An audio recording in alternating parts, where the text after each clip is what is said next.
দর্শক, জাতীয় থেকে আন্তর্জাতিক আর প্রান্তিক জনপদ থেকে নগর, চারপাশে ঠিক কী ঘটছে এই মুহূর্তে তা নিয়ে এখন চারদিক। আপনার সঙ্গে আছি আমি মাঝার মাহবুব।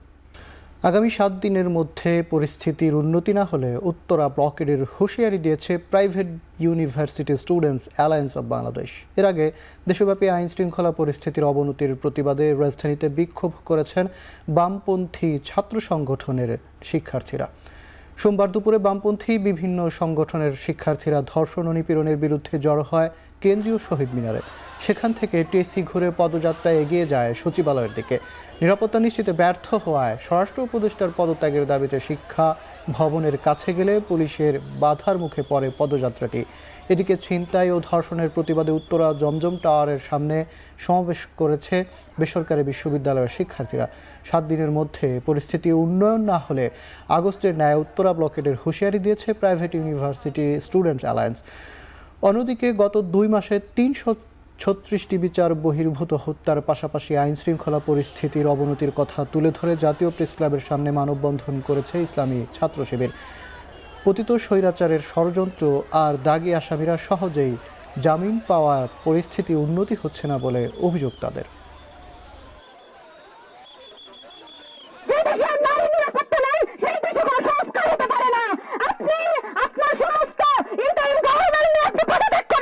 আগামী 7 দিনের মধ্যে যদি বাংলাদেশের আইন শৃঙ্খলা পরিস্থিতি স্বাভাবিক করতে না পারেন, তাহলে 5ই আগস্টের মতো উত্তরা ব্লকেট কর্মসূচির মাধ্যমে আবার নতুন বিপ্লবের শুরু হবে ইনশাআল্লাহ। যেভাবে গুলি করে ছিনতাই করে নিরাপদে আবার তারা প্রস্থান করছে, তা স্বাধীন সার্বভৌম দেশের জন্য এক লজ্জাস্কর ব্যাপার। প্রশাসন যদি ব্যবস্থা নিতে ব্যর্থ হন, তাহলে আমরা উদাত্ত আহ্বান জানাবো, আপনারা ওই গদি ছেড়ে দিন। এদিকে ধর্ষণ ও নারী নিপীড়ন বন্ধে কার্যকর পদক্ষেপ নিশ্চিতে বিক্ষোভ সমাবেশ ও মিছিল করেছে ঢাকা বিশ্ববিদ্যালয়ের নারী শিক্ষার্থীরা। সন্ধ্যায় ঢাকা বিশ্ববিদ্যালয়ের রাজু ভাস্কর্যের সামনে কর্মসূচি পালন করেন ঢাকা বিশ্ববিদ্যালয়ের নারী শিক্ষার্থীরা। সমাবেশে ধর্ষকের সর্বোচ্চ শাস্তি সহ নারী নিপীড়নের দৃষ্টান্তমূলক শাস্তির দাবি করেন বক্তারা। সম্প্রতি কয়েকটি ঘটনার প্রতিবাদ জানিয়ে বক্তারা বলেন, নারীর নিরাপত্তা নিশ্চিত করতে না পারলে সরকারের দরকার নেই। এ সময় ধর্ষকের বিচার করতে বিশেষ ট্রাইব্যুনাল গঠনের দাবি জানান তারা।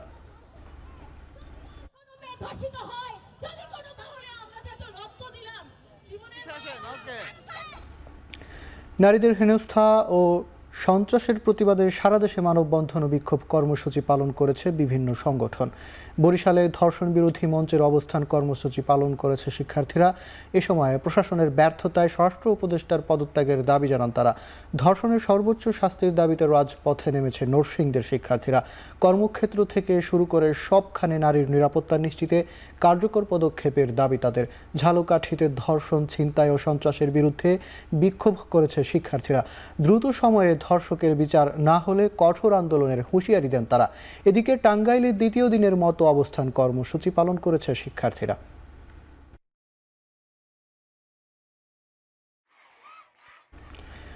এদিকে সোমবার সন্ধ্যা থেকে আইনশৃঙ্খলা বাহিনীর তৎপরতা দৃশ্যমান হবে বলে জানিয়েছেন স্বরাষ্ট্র উপদেষ্টা জাহাঙ্গীর আলম চৌধুরী। সচিবালয়ে মন্ত্রণালয়ের কোর কমিটির বৈঠক শেষে কথা জানান তিনি। এ সময় প্রেস সচিব শফিকুল আলম বলেন, সন্ধ্যার পর বিভিন্ন স্থানে চেকপোস্ট বসানোর পাশাপাশি যৌথ টহল বাড়ানো হবে। আমি বলবো আইন শৃঙ্খলা পরিস্থিতি স্যাটিসফ্যাক্টরি, বাট এটা উন্নতি করার অবকাশ রয়ে গেছে। এই ছোটখাটো ঘটনা এটা সবসময় আগেও ঘটছে, ভবিষ্যতে যেন না ঘটে এই জন্য আমরা কি কি ব্যবস্থা নেওয়া যায় এই ব্যাপারে আমাদের আলোচনা হয়েছে। পুলিশ এবং মিলিটারি, অনেক ক্ষেত্রে নেভি, বিজিবি, এরা সবাই একসাথে কম্বাইন্ড পেট্রোল হবে। জায়গায় জায়গায় চেকপোস্ট বসে এই আইন শৃঙ্খলা পরিস্থিতি মনিটর করা হবে এবং চেকিং এর ব্যবস্থা করা হবে। দেশে আইন শৃঙ্খলা পরিস্থিতির উন্নতি না হলে পুলিশ বিকল্প ব্যবস্থায় যাবে বলে মন্তব্য করেছেন পুলিশ মহাপরিদর্শক বাহারুল আলম। রাজশাহীতে আইন শৃঙ্খলা পরিস্থিতি ও আইনের প্রয়োগ বিষয়ক সেমিনারে তিনি বলেন, চলমান পরিস্থিতিতে ছিনতাই প্রতিরোধে রাজধানীতে পুলিশের 3টি বিশেষায়িত ইউনিট আজ থেকে মাঠে নামছে। একই অনুষ্ঠানে আইন উপদেষ্টা আসিফ নজরুল দেশে চলমান অস্থিতিশীল পরিস্থিতির জন্য আওয়ামী দোসরদের দায়ী করেন। পতিত ফ্যাসিস্ট শক্তি আছে, এরা তো আপনার কিছু লোক পালিয়েছে, মেজরিটি তো দেশে থেকে গেছে এবং তাদের হাতে হাজার হাজার কোটি টাকা। এগুলি তো বানানো কথা না, আপনারা জানেন। টাকা থাকলে এবং বদমতলব থাকলে অনেক আইন শৃঙ্খলা পরিস্থিতি নষ্ট করার মতো অনেক কিছু করা যায়। তাদের একটা রোল থাকতে পারে এবং আছে বলেও আমরা অনেকে বিশ্বাস করি। এছাড়া যারা আপনার স্বভাবগত অপরাধী তাদেরও অবশ্যই ভূমিকা আছে এখানে। আমাদের ব্যর্থতা আছে, এটা অস্বীকার করার কোনো রকম উপায় নাই। কিন্তু আপনাদেরকে একটা জিনিস বলতে চাই, আমাদের এই ব্যর্থতা উত্তরণের জন্য প্রচণ্ড তাড়না এবং চেষ্টা করছি আমরা। নগরের ক্রাইমটা একটু ডিফারেন্ট আসলে, এটা সারা দেশের যে টপোগ্রাফি তার সাথে পুরোপুরি মিলে না। তো এইখানটার জন্য actually we need to take a different strategy, সেটাই আমরা নেওয়ার চেষ্টা করছি। Rapid action battalion, anti terrorism unit এবং ঢাকা মেট্রোপলিটন পুলিশ 3 অর্গানাইজেশন মিলে তারা একটা ইন্টেন্সিভ পেট্রোল প্রোগ্রাম নিয়েছে। আজকের থেকে এটা বাস্তবায়িত হবে আশা করি।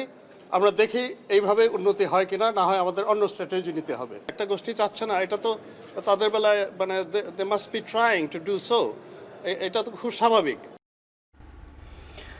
দেশের আইন শৃঙ্খলা পরিস্থিতি দ্রুত সময়ের মধ্যে স্বাভাবিক হয়ে আসবে বলে জানিয়েছেন সমাজ কল্যাণ বিষয়ক মন্ত্রণালয়ের উপদেষ্টা শারমিন এস মুর্শিদ।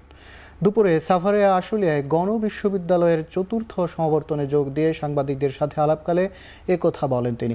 এর আগে সকালে বিশ্ববিদ্যালয়ের একটি বর্ণাঢ্য র্যালি বের হয়, যেখানে বিশ্ববিদ্যালয়ের বিভিন্ন বিভাগের প্রধান সহ শিক্ষার্থীরা উপস্থিত ছিলেন। এবারের সমাবর্তনে ৭,৭২৭ জন গ্র্যাজুয়েট ডিগ্রি প্রাপ্ত হন। ২,৪৭৮ জন রেজিস্টার্ড গ্র্যাজুয়েট অংশগ্রহণ করেন।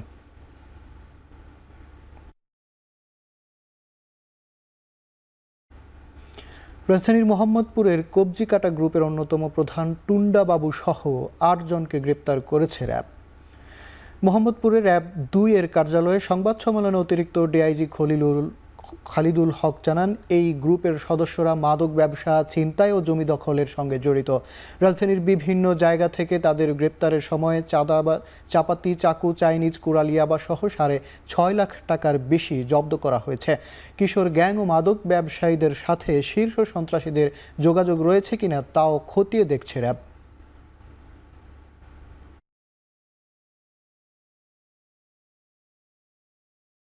কিশোর গ্যাং থাকবে না। কিশোর গ্যাং, অপরাধী, সন্ত্রাসী, চাঁদাবাজি যারা আছে, চাঁদাবাজ দিনে দুপুরে সামরিক ব্যবহার করে মানুষকে কোপায় সর্বোচ্চ লুটে নেয়, এরা থাকবে না। এদের বিরুদ্ধে আমাদের জিহাদ, আমরা সংগ্রাম, এদের বিরুদ্ধে আমরা যুদ্ধ ঘোষণা করেছি। বৈষম্য বিরোধী ছাত্র আন্দোলন ও জাতীয় নাগরিক কমিটির নেতৃবৃন্দের সমন্বয়ে নতুন রাজনৈতিক দল আত্মপ্রকাশ করছে শুক্রবার রাতে রাজধানীর বাংলা মোটরের সংবাদ সম্মেলনে জানানো হয়, ২৮ ফেব্রুয়ারি দুপুর ৩টায় জাতীয় সংসদকে সামনে রেখে শপথ নেবেন দলটির নেতারা। ঐতিহাসিক দায় থেকে সৃষ্টি হওয়া এই দলে সবার আগে প্রাধান্য পাবে দেশের মানুষের স্বার্থ।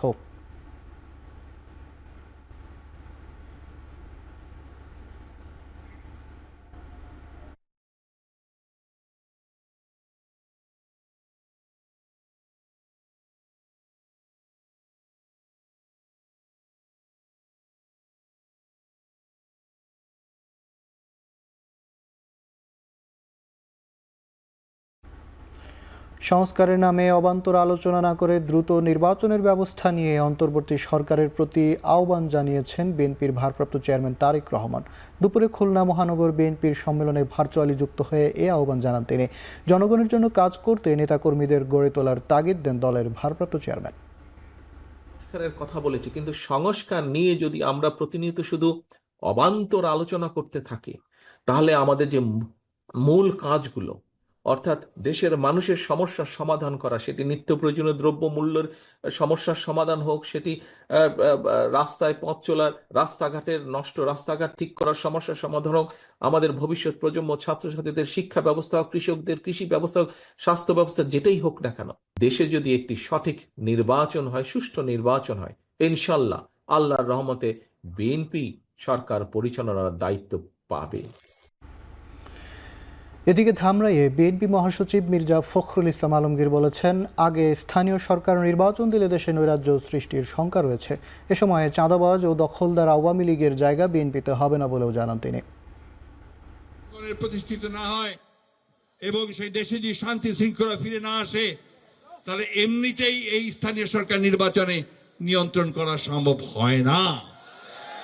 প্রতিদ্বন্দ্বী প্রার্থীরা একে অপরকে খুন করে, মানুষকে মারে, আগুন জ্বালিয়ে দেয়, একটা নৈরাজ্য সৃষ্টি করে। তো আমি রাজনৈতিক দলগুলোকে যারা বলছেন দুই একটা দল যে স্থানীয় সরকার নির্বাচন আগে করতে হবে, তাদেরকে অনুরোধ করে বলতে চাই, দেশকে আর ধ্বংসের দিকে ঠেলে দেবেন না, দেশকে নৈরাজ্যের দিকে ঠেলে দেবেন না। জুলাই আগস্টের আন্দোলনে সবচেয়ে বেশি শহীদ হয়েছেন বিএনপি নেতাকর্মী, কিন্তু কিছু ছাত্রনেতা জুলাই আগস্টের আন্দোলন হাইজ্যাক করছে বলে মন্তব্য করেছেন বিএনপির স্থায়ী কমিটির সদস্য আমির খসরু মাহমুদ চৌধুরী। সোমবার বিকেলে ব্রাহ্মণবাড়িয়া শহরের পৌর মুক্তমঞ্চে জেলা বিএনপি আয়োজিত সমাবেশে প্রধান অতিথির বক্তব্যে তিনি এসব কথা বলেন। দ্রব্যমূল্য নিয়ন্ত্রণ, আইন শৃঙ্খলা পরিস্থিতির উন্নতি ও নির্বাচনী রোডম্যাপ ঘোষণার দাবিতে কেন্দ্রীয় কর্মসূচির অংশ হিসেবে এই সমাবেশের আয়োজন করা হয়। সমাবেশে আমির খসরু আরও বলেন, 1.5 বছর আগে যুগপৎ আন্দোলনের সম্পৃক্তদের সাথে আলোচনা করে তারেক রহমান 31 দফা সংস্কারের প্রস্তাব দিয়েছেন। আগামী দিনে যে সংস্কার হবে এটিও বিএনপির নেতৃত্বেই হবে। এই জুলাই আগস্টের আন্দোলনে সবচেয়ে বেশি মৃত্যুবরণ করেছে বিএনপি নেতাকর্মী, সবচেয়ে বেশি নেতাকর্মীরা জেলে গিয়েছে। কিছু যখন নতুন বয়ান সৃষ্টি হয়, ওই বয়ান কি বলে, ওই 16 বছরের কথা নাই, আর ওই বয়ানে 36 দিনে বিএনপির নেতাকর্মীদের অবদানের কোনো কথা নাই।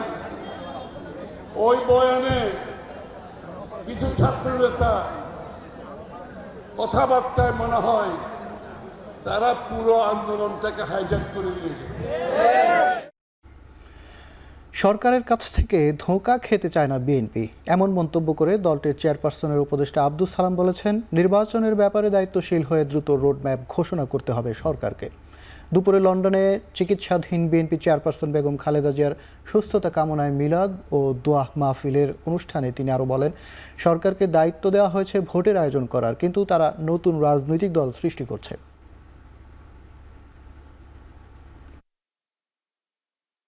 15 বছর যাবৎ এই দেশের মানুষ ভোট দিতে পারে নাই। ভোটের মাধ্যমে একটি নির্বাচিত সরকার যাতে প্রতিষ্ঠা হয়, সেই দায়িত্বের জন্যই কিন্তু এই সরকারকে ক্ষমতা দেওয়া হয়েছিল। এই সরকার ক্ষমতায় এসে তাদের ক্ষমতা দীর্ঘায়িত করবে বা কাউকে আবার ক্ষমতা আনার জন্য নতুন রাজনৈতিক দল সৃষ্টি করার ব্যাপারে সহযোগিতা করবে, এই জন্য কিন্তু এই সরকারকে ক্ষমতা আনা হয় না। ব্যক্তি ও দলীয় স্বার্থে কিছু সংস্কারে রাজনৈতিক দলের মত নেই। রাজনৈতিক দলের সদিচ্ছা না থাকলে বড় পরিবর্তন সম্ভব না বলে মন্তব্য করেছেন আইন উপদেষ্টা অধ্যাপক ডক্টর আসিফ নজরুল। রাষ্ট্র সংস্কারে বিশ্ববিদ্যালয়ের শিক্ষার্থীদের ভাবনা ও প্রত্যাশা শীর্ষক সেমিনারে তিনি বলেন, দীর্ঘমেয়াদী নয়, নির্বাচনের আগে আশু সংস্কার করবে অন্তর্বর্তী সরকার। কোনদিন আমার কাছে কোনোদিন মনে হয় না আমি বাংলাদেশে এমন একটা দল সংগঠন দেখলাম যারা নিজেদের ব্যক্তি এবং গোষ্ঠী স্বার্থের উপরে উঠতে পারে। আমি কাউকে দেখি নাই। কিছু সংস্কার আছে যেটা রাজনৈতিক দলের ক্ষমতা ভাগাভাগির প্রশ্ন, সেগুলিতে তারা খুব সেন্সিটিভ থাকে। অন্য যেগুলি জনকল্যাণমূলক, এটা নিয়ে কিন্তু তারা অত মাথা ঘামায় না। আমরা দেখি রাজনৈতিক দল যারা আছে, আমাদের সামাজিক সংগঠন যারা আছে, সবাই সত্যি সত্যি বড় পরিবর্তন করতে সম্মত আছে কিনা।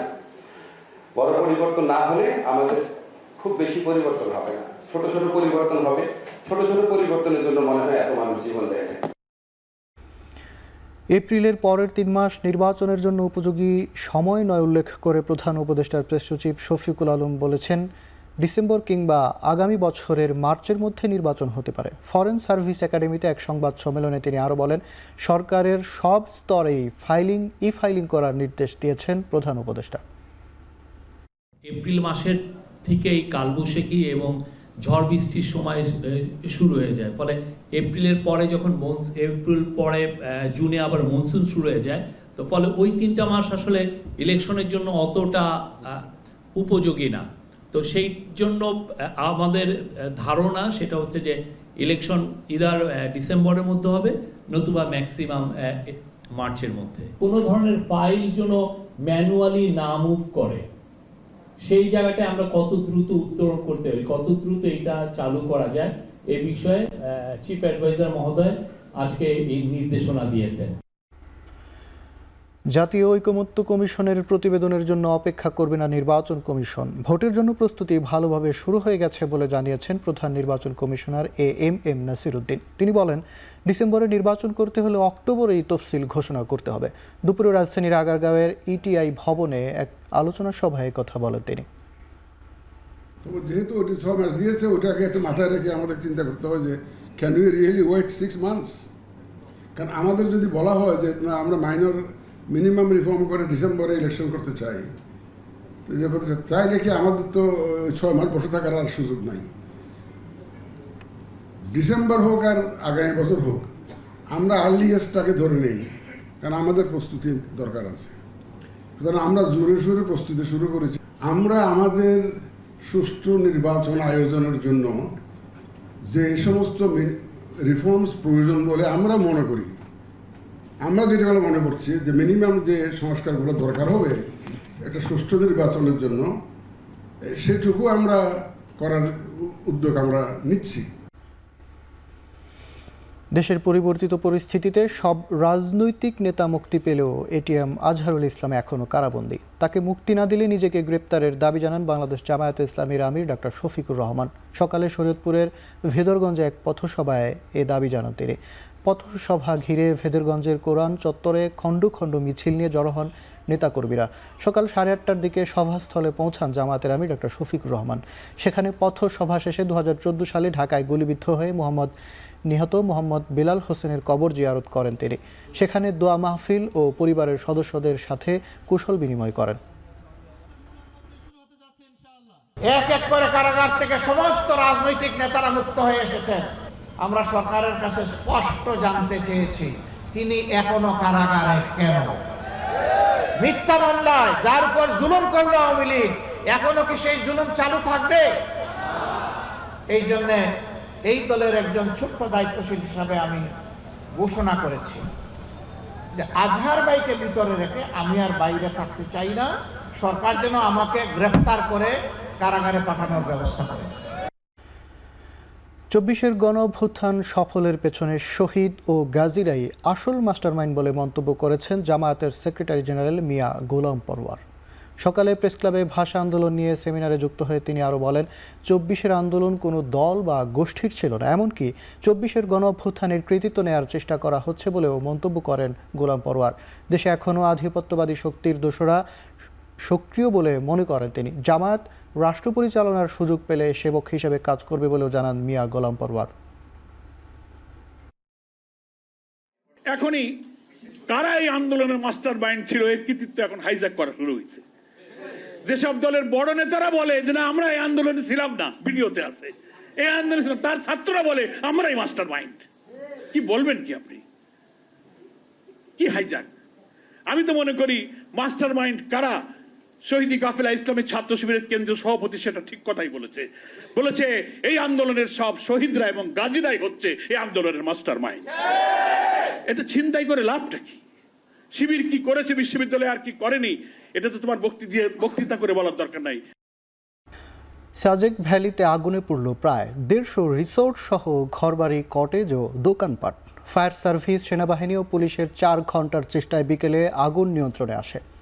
সোমবার দুপুর 1টার দিকে এই আগুন লাগে। স্থানীয়রা জানান, অবকাশ রিসোর্টের পাশ থেকে আগুনের সূত্রপাত হয়, পরে মুহূর্তেই ছড়িয়ে লেলিহান শিখা। স্থানীয়রা তাৎক্ষণিকভাবে আগুন নিয়ন্ত্রণে কাজ শুরু করে, পরে যোগ দেয় সেনাবাহিনী ও পুলিশ। সাজেকে ফায়ার সার্ভিসের কোনো ইউনিট না থাকায় খাগড়াছড়ির দীঘিনালা থেকে সাজেকে পৌঁছে আগুন নিয়ন্ত্রণে কাজ শুরু করে ফায়ার সার্ভিসের একাধিক ইউনিট। পরে 4 ঘন্টার চেষ্টায় নিয়ন্ত্রণে আসে আগুন। সাজেক ভ্যালিতে পানির সংকট থাকায় আগুন নিয়ন্ত্রণের সময় লাগে বলেও জানায় ফায়ার সার্ভিস কর্মীরা।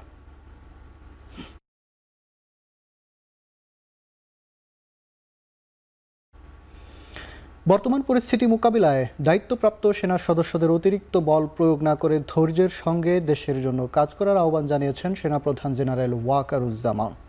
দুপুরে সাভার সেনানিবাসে বাহিনীর ফায়ারিং প্রতিযোগিতার সমাপনী ও পুরস্কার বিতরণ অনুষ্ঠানে একথা বলেন তিনি।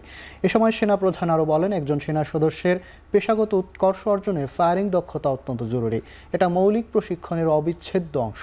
প্রতি বছর এই প্রতিযোগিতা সেনা সদস্যদের কাঙ্ক্ষিত মনোনয়নের গুরুত্বপূর্ণ ভূমিকা রাখে। এর আগে প্রতিযোগিতায় বিজয়ীদের হাতে পুরস্কার তুলে দেন তিনি।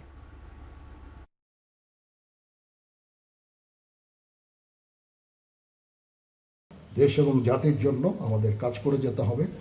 যতদিন না আমরা একটা নির্বাচিত সরকার পেয়ে যাই এবং দেশ একটা শান্তি শৃঙ্খলার মধ্যে আসে, আমাদের এই কাজটা করে যেতে হবে। ততদিন পর্যন্ত ধৈর্যের সাথে এই কাজটা করে যেতে হবে। ডেপ্লয়মেন্ট থাকার সময়ে এই উচ্ছৃঙ্খল কাজগুলো করা যাবে না, এদিকে আমাদের নজর রাখতে হবে কোনো ধরনের উচ্ছৃঙ্খল কাজ যেন না হয়। বল প্রয়োগ করা যাবে না। মাঝে মাঝে এই কাজগুলো করতে যে কিছু বল প্রয়োগ হয়ে যায়, সেগুলো যথাসম্ভব বল প্রয়োগ করতে গেলেও অত্যন্ত একেবারে প্রপোর্শনেট যেন হয় এবং যত কম বল প্রয়োগের মাধ্যমে কাজগুলো করা যায় ততই ভালো। কক্সবাজারে বিমান বাহিনীর ঘাঁটিতে দুষ্কৃতিকারীদের আতর্কিত হামলা নিয়ে মিথ্যা বিভ্রান্তিকর সংবাদ এবং অপতথ্য ছড়ানো হচ্ছে বলে জানিয়েছে আন্তঃবাহিনী জনসংযোগ বিভাগ।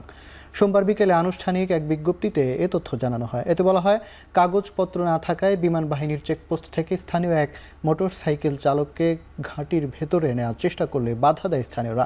এ সময় কিছু দুষ্কৃতিকারী বিমান বাহিনীর উপর ইট পাক্কেল নিক্ষেপ করে। এক পর্যায়ে দুষ্কৃতিকারী লোকজনের মধ্যে সংঘর্ষ হয়। এতে বিমান বাহিনীর 4 সদস্য সহ শিহাব কবির নাহিদ নামের এক যুবক গুরুতর আহত হন। আহতদের উদ্ধার করে হাসপাতালে নেওয়া হলে নাহিদকে মৃত ঘোষণা করেন চিকিৎসক। এদিকে পরিস্থিতি নিয়ন্ত্রণে ফাঁকা গুলি করে বিমান বাহিনীর সদস্যরা। এ নিয়ে বিভ্রান্তি ছড়ানো হচ্ছে বলে জানায় আন্তঃবাহিনীর জনসংযোগ বিভাগ।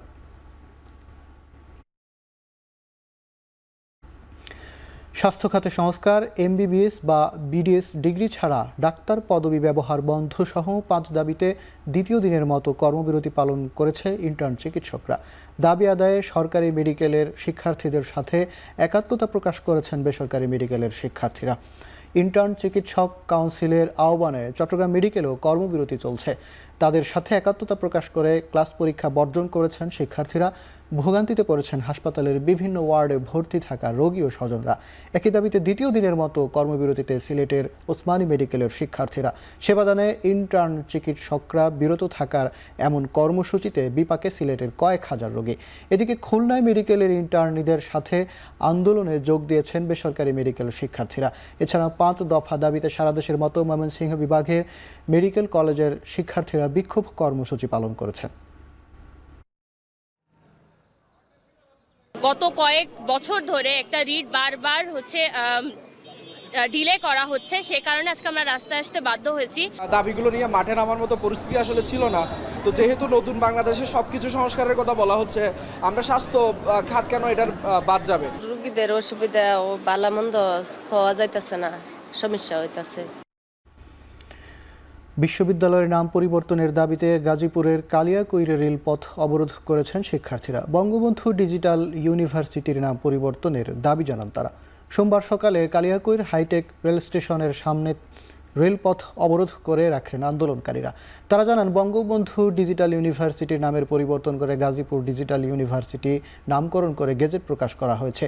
তবে এই নাম পরিবর্তন করে বাংলাদেশ ডিজিটাল ইউনিভার্সিটির নামে দ্রুত গেজেট প্রকাশের দাবি জানান তারা। ছাত্র শিবির গুপ্ত রাজনীতি করে, তাদের কমিটিতেও নিষিদ্ধ সংগঠনের নেতাদের ঠাঁই হয়েছে বলে অভিযোগ রয়েছে। অনেকে ছাত্রদল নিয়েও সমালোচনা করে, তবে কোনোভাবেই শিবির ছাত্রদলের রেশারেশি জাতি প্রত্যাশা করে না বলে মন্তব্য করেছেন বিএনপির যুগ্ম মহাসচিব রুহুল কবির রিজভী।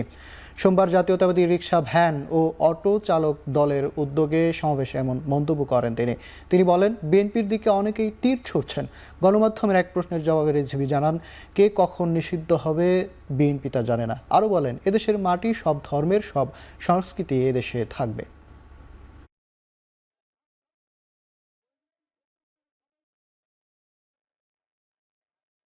ছাত্রদলের মধ্যে নিষিদ্ধ ছাত্রলীগের প্রতিচ্ছবি দেখছি।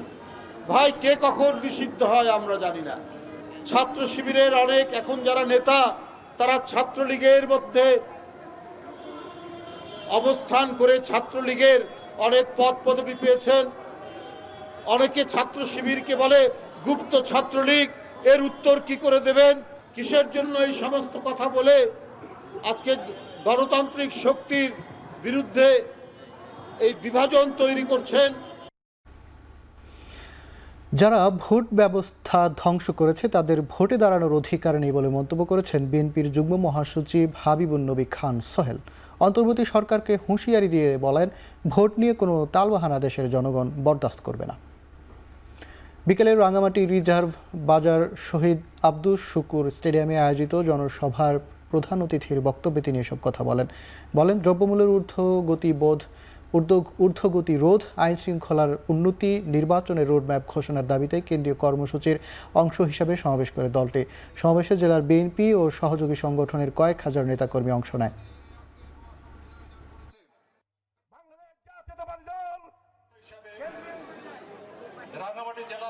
যারা ভোট ব্যবস্থাকে ধ্বংস করে দিয়েছে, আর যাই হোক, তাদের ভোট দেওয়ার কোনো অধিকার, ভোটে দাঁড়ানোর কোনো অধিকার থাকতে পারে না। জঙ্গি ভূত কিন্তু ভোটের কথা বলবে, ভিতরে ভিতরে কিন্তু ভোট চাইবে না। ওরা কিন্তু ভোটে বিশ্বাস করে না, ওরা রক কাটায় বিশ্বাস করে। সুতরাং ভুল করবেন না, জনগণের সেন্টিমেন্ট বোঝার চেষ্টা করুন। আমরা কিন্তু নির্বাচনের প্রস্তুতি রেখেছি, আবার আন্দোলনের মাঠ থেকেও সরে যায় নাই। সংগঠনের আদর্শ পরিপন্থী কর্মকাণ্ডের কারণে সারা দেশে যুবদলের ১৪০ নেতাকে বহিষ্কার ও ৬০ জনকে শোকজ করা হয়েছে। সকালে জাতীয় প্রেস ক্লাবে সংবাদ সম্মেলন করে যুবদলের সাধারণ সম্পাদক নুরুল ইসলাম নয়ন এসব তথ্য জানান। তিনি বলেন, বেআইনি ও সন্ত্রাসী কার্যকলাপকে প্রশ্রয় দেওয়া হবে না। যারা দলের নাম ব্যবহার করে অপকর্মে জড়িত তাদের বিরুদ্ধে দেশের বিভিন্ন জায়গায় মামলা দায়ের করা হয়েছে। অন্য দল যেখানে দুর্নীতিবাজ ও সন্ত্রাসীদের রক্ষা করে, বিএনপি সেখানে স্বচ্ছতা ও জবাবদিহিতার দৃষ্টান্ত স্থাপন করছে। ভবিষ্যতে যাতে কেউ সংগঠনের সুনাম ক্ষুণ্ণ করতে না পারে সেজন্য যুবদল কঠোর নীতি গ্রহণ করবে বলেও জানান তিনি।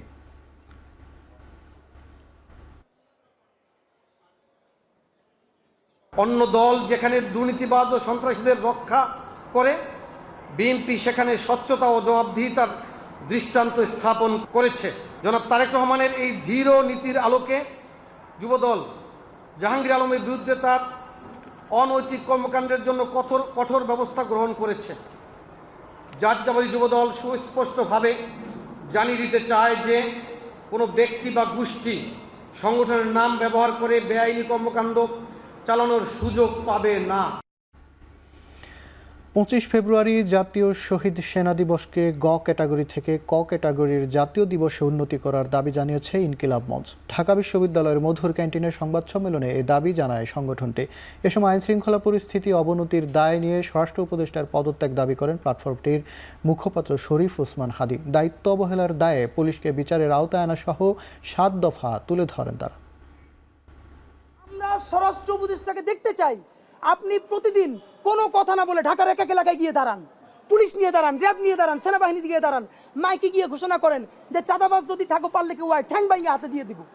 আপনি সেইটা পারেন না, আপনি এসি রুমের মধ্যে সংবাদ সম্মেলন করবেন, এটা তো মস্করা। আমরা মনে করতেছি এটা উনি পারিবারিক চাপেও করতে পারে, আত্মীয় স্বজনের কারণে, অথবা উনি বয়সের বারে নুজ্জ হয়ে সময় কেন তো নাই, তো উনি আমার বাপের চেয়ে উনি বয়সে বড় মানুষ, কি বলবো, তো ওনারে আসলে কেমনে হাত পাও বা কি ধরলে উনি যাবেন। আমাদের আপাতত সিদ্ধান্ত, আমরা নতুন কোনো রাজনৈতিক দলে অংশগ্রহণ করছি না, তবে আমরা রাজনীতি করব, সেটা জুলাইয়ের রাজনীতি, সকলকে সাথে নিয়ে। আওয়ামী লীগ নিষিদ্ধের দাবিতে ঢাকা বিশ্ববিদ্যালয়ে গণস্বাক্ষর কর্মসূচি পালন করেছে ছাত্র জনতা নামের একটি প্ল্যাটফর্ম। রোববার থেকে এই কর্মসূচি শুরু হয়েছে, যেখানে ব্যানারের মাধ্যমে 2009 থেকে 2024 সাল পর্যন্ত আওয়ামী লীগ সহ জোটের সাবেক মন্ত্রী, উপদেষ্টা ও সংসদ সদস্যের নামের তালিকা তুলে ধরা হয়েছে, যাদেরকে ফ্যাসিস্ট হিসাবে আখ্যা দেওয়া হয়েছে। এ সময় ছাত্র জনতা বলেন, আওয়ামী লীগ নিষিদ্ধ না হওয়া পর্যন্ত কর্মসূচি অব্যাহত থাকবে। কাল দুপুর 2টায় এই দাবিতে প্রধান উপদেষ্টার কার্যালয় অভিমুখে গণপদযাত্রা করবে ছাত্র জনতা। আমরা এখানে কোনো রাজনৈতিক এজেন্ডা বাস্তবায়ন করছি না, জনগণের প্রাণের দাবি, সেই দাবি নিয়ে আমরা এখানে উপস্থিত হয়েছি। আপনারা দেখছেন যে ফেসিবাদী আওয়ামী লীগ ও দূষর দলগুলো ফেসিস্ট মন্ত্রী, উপদেষ্টা, এমপিদের তালিকা হয়েছে, এখানে পুরোপুরিটা আসেনি, সেটা আমরা আরও বৃহৎ আকারে আনবো। এখানে মূলত 9 থেকে 24 পর্যন্ত ফেসিস্ট মন্ত্রীর তালিকাটা আসছে, আর দ্বাদশ ও একাদশটা আসছে। আমি নিষিদ্ধ চাই। আমি 2018 সালে যখন ভোট দিতে গিয়েছি কেন্দ্রে, আমাকে ঘাট ধাক্কা দিয়ে বের করে দেয় ছাত্রলীগের সন্ত্রাসীরা।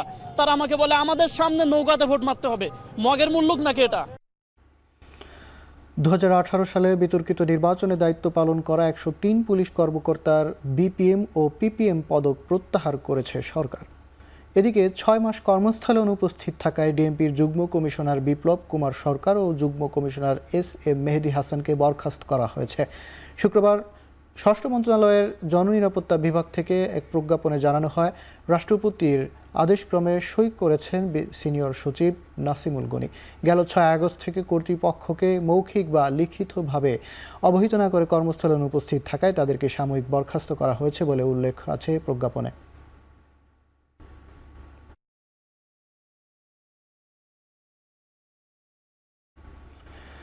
জুলাই অভ্যুত্থানে রাজধানীর ভাটারা থানার সোহাগ মিয়া হত্যা মামলায় ঢাকা উত্তর সিটি কর্পোরেশনের সাবেক মেয়র আতিকুল ইসলামকে 4 দিনের রিমান্ড দিয়েছেন আদালত। সোমবার ঢাকার মেট্রোপলিটন ম্যাজিস্ট্রেট জাকির হোসেনের আদালত শুনানি শেষে এ আদেশ দেন। একই আদালত পল্টন মডেল থানার যুব দল নেতা শামীম হত্যা মামলায় ডিএমপির সাবেক এডিসি শাহেদ শাহিনকে 4 দিন, মিরপুর মডেল থানার আসিফ হত্যা মামলায় নাসা গ্রুপের চেয়ারম্যান নজরুল ইসলাম মজুমদারকে 3 দিন এবং তেজগাঁও থানার মামলায় ঢাকা মহানগর উত্তর যুব মহিলা লীগের সাধারণ সম্পাদক শামীম আক্তারকে 2 দিনের রিমান্ড মঞ্জুর করেন আদালত। এছাড়াও রাজধানীর বিভিন্ন থানায় হত্যা ও হত্যা চেষ্টা মামলায় গ্রেপ্তার দেখানো হয়েছে সাবেক মন্ত্রী আমির হোসেন আমু, সাবেক সংসদ সদস্য সাদেক খান, পুলিশের সাবেক মহাপরিদর্শক চৌধুরী আবদুল্লাহ আল মামুন, সাবেক স্বরাষ্ট্রমন্ত্রী আসাদুজ্জামান খান কামালের ছেলে সাফি মোদাসির খান জ্যোতি, ডিএমপি সাবেক ডিসি মশিউর রহমান ও এসি রাজন কুমার সাহা সহ 12 আসামিকে।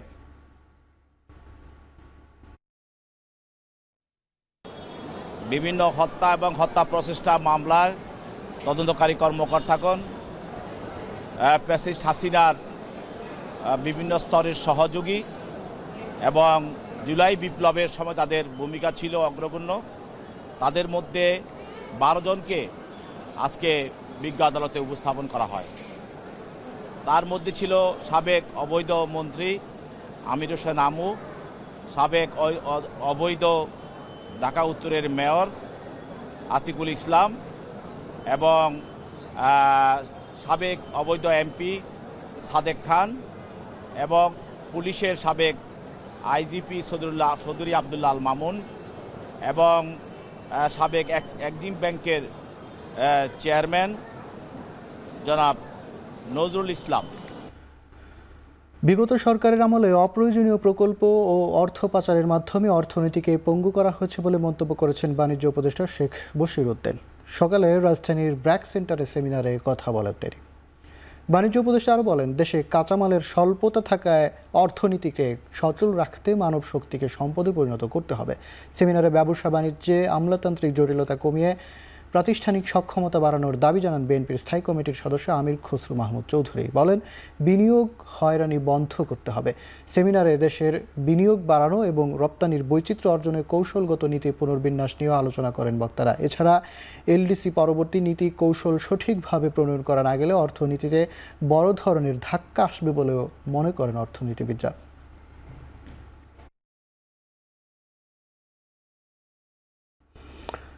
তামাক নিয়ন্ত্রণ আইন শক্তিশালী করা সহ বাস্তবায়নে সরকার বদ্ধপরিকর বলে জানিয়েছেন স্বাস্থ্য মন্ত্রণালয়ের বিশেষ সহকারী অধ্যাপক ডক্টর মোহাম্মদ সাইদুর রহমান। সোমবার দুপুরে নারী মৈত্রীর আয়োজনে এক অনুষ্ঠানে যোগ দিয়ে তিনি আরও বলেন, বাংলাদেশে তামাক পণ্য ব্যবহারের ফলে মৃত্যুহার খুব বেশি, যা দুঃখজনক। তামাক প্রতিরোধে সামাজিক আন্দোলন গড়ে তোলারও আহ্বান জানান ডক্টর মোহাম্মদ সাইদুর রহমান। অনুষ্ঠানে বক্তারা জানান, তামাক ব্যবহারে প্রতি বছর গড়ে 1,61,000 মানুষের মৃত্যু হচ্ছে, যা গড়ে প্রতিদিন 442 জন। ধূমপানের ফলে গাছের মাটির শত পরিবর্তন, এগুলো আলাপ আলোচনা আগে করার পরে গিয়ে আলাপ করা হয় যে এটা মানুষের স্বাস্থ্যের উপরে কি প্রভাব। আমার বিবেচনায় আসলে এটা মানুষ স্বাস্থ্য থাকা, সুস্থ থাকা, এটাকে অগ্রাধিকার আনতে হবে আসলে। এবং ধূমপানের এই প্রভাবটা, এই ক্ষতিটাই সবচেয়ে বড় ক্ষতি। এটাকে এইভাবে যদি আমরা উপস্থাপন করি তাহলে সে নীতি নির্ধারকদের সিদ্ধান্ত গ্রহণ প্রক্রিয়া স্বচ্ছ হবে এবং উপস্থিত তরুণদের কাছে স্পষ্ট হবে। বেসরকারি স্যাটেলাইট টিভি চ্যানেল 1 খুলতে আইনি বাধা কাটল। 16 বছর আগে বন্ধ করে দেওয়া হয়েছিল এই চ্যানেল। সোমবার সকালে আপিল বিভাগের জ্যেষ্ঠ বিচারপতি আশফাকুল ইসলামের নেতৃত্বাধীন 4 বিচারপতির আপিল বেঞ্চ চ্যানেল 1 বন্ধে বিটিআরসির কার্যকারিতা স্থগিত করে দেন।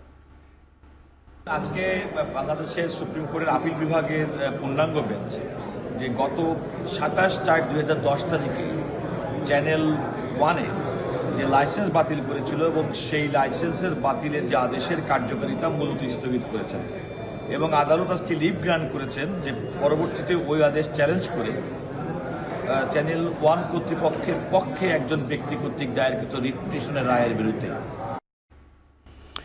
প্রতিবারের মতো এই ঋতুরাজ বসন্তকে ভিন্ন আঙ্গিকে উদযাপন করছে ঢাকা বিশ্ববিদ্যালয়ের সাংস্কৃতিক সংসদ। ঢাকা বিশ্ববিদ্যালয়ের টিএসসি প্রাঙ্গণে ষষ্ঠবারের মতো আয়োজিত হলো বসন্ত উৎসব 1431।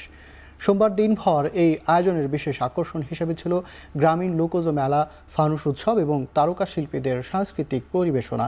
এছাড়াও গ্রামীণ মেলার পোশাক, অলংকার ও খাবারের স্টলের পাশাপাশি ছিল নগরদোলা, পুতুল নাচ, বায়োস্কোপ, পুঁথিপাঠ, কীর্তন সহ ঐতিহ্যবাহী গ্রামীণ লৌকিক সংস্কৃতির আয়োজন।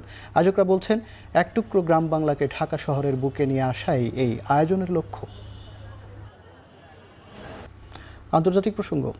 মালয়েশিয়ায় একটি কারখানায় আগুনে এক বাংলাদেশি সহ দুজনের মৃত্যু হয়েছে, দগ্ধ হয়েছেন আরও 2 বাংলাদেশি। সোমবার দেশটির মেলাকা প্রদেশের একটি কারখানার ট্রান্সফরমার কক্ষে এই অগ্নি দুর্ঘটনা ঘটে। কক্ষে আটকা পড়া দুজনকে উদ্ধার করতে 5 ঘন্টা সময় লেগেছে বলে জানিয়েছে ফায়ার অ্যান্ড রেস্কিউ ডিপার্টমেন্ট। হতাহত বাংলাদেশিদের পরিচয় সম্পর্কে এখনও নিশ্চিত হওয়া যায়নি। উদ্ধারকৃতদের মেলাকা হাসপাতালের ফরেনসিক মেডিসিন বিভাগে পাঠানো হয়েছে।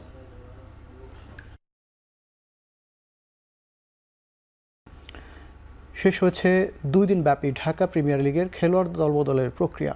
দলবদল করেছেন 165 জন ক্রিকেটার। তবে এই প্রক্রিয়ায় কোনো দলেই জায়গা হয়নি ওপেনার লিটন দাস ও পেসার মুস্তাফিজুর রহমানের।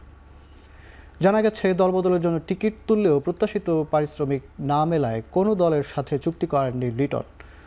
মোহামেডান স্পোর্টিং ক্লাব থেকে 40 লাখ টাকার প্রস্তাব পেলেও রাজি হননি এই ক্রিকেটার। অন্যদিকে ড্রাফটের প্রথম দিন লিজেন্ডস অব রূপগঞ্জের হয়ে অনলাইন রেজিস্ট্রেশন করলেও একদিন পর লিগ থেকে নিজের নাম প্রত্যাহার করেন টাইগার অলরাউন্ডার সাকিব আল হাসান। তবে এবারে দলবদলে আর্থিক নিরাপত্তা নিয়ে উদ্বেগ দেখা গেছে ক্রিকেটারদের মাঝে। গত মৌসুমে 60 লাখ টাকা পাওয়া ক্রিকেটাররা এবারের আসরের জন্য দাম পাচ্ছেন মোটে 15 থেকে 20 লাখ টাকা।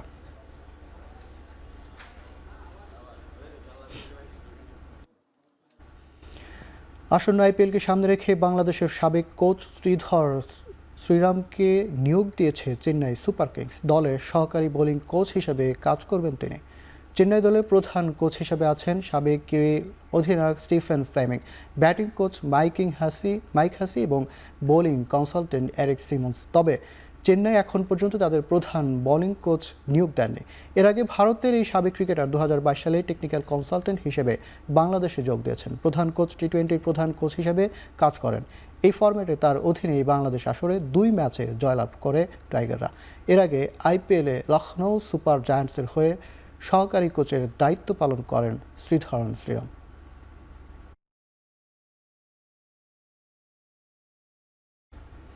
শেষ করছে এখন চারদিক। এখন টেলিভিশন ওয়েবসাইটে দেখতে ভিজিট করুন www.ekhon.tv, ফেসবুকে ভিজিট করুন facebook.com/tv.econ, ইউটিউবে সার্চ করুন youtube.com/ekhon tv।